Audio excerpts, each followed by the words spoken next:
सिंधु घाटी सभ्यता का काल।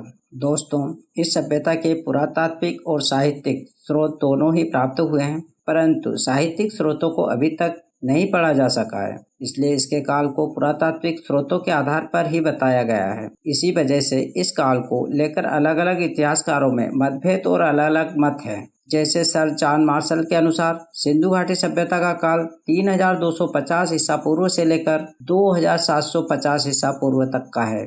एक तकनीक जिसका नाम कार्बन 14 है, इसके माध्यम से किसी जीवाश्म की आयु का पता लगाया जाता है। तो इस तकनीक के हिसाब से इस सभ्यता का काल 2300 से लेकर 1750 ईसा पूर्व तक बताया गया है और डीपी अग्रवाल के द्वारा इस तकनीक को सबसे ज्यादा श्रेय दिया गया था।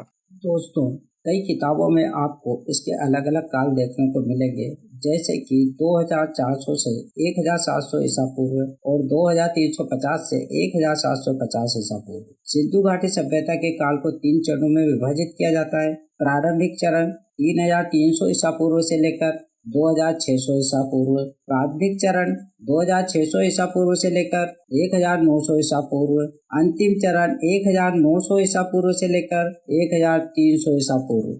सिंधु घाटी सभ्यता का नामांकन। इस सभ्यता के मुख्य रूप से 3 नाम देखने को मिलते हैं, जो इस प्रकार हैं। सिंधु घाटी सभ्यता। यह सभ्यता के बहुत सारे स्थल सिंधु नदी के किनारे प्राप्त हुए, इसलिए इसको सिंधु घाटी सभ्यता का नाम दे दिया गया।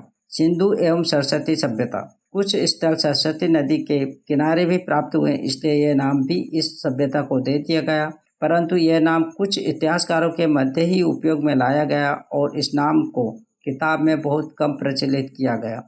हड़प्पा सभ्यता। इतिहास में जब भी किसी सभ्यता की खोज की गई और उसके नामांकन में कोई परेशानी आए, तो उस सभ्यता के जिस क्षेत्र की खुदाई सबसे पहले की जाती थी, उस क्षेत्र पर ही उस सभ्यता का नाम रख दिया जाता था। इसलिए इस सभ्यता को यह नाम दे दिया गया और इस सभ्यता को लेकर यह नाम बहुत ज़्यादा प्रचलित है और उपयोग में लाया जाता है। ठीक है दोस्तों, अगले वीडियो में नई जानकारी के साथ फिर मिलेंगे। धन्यवाद।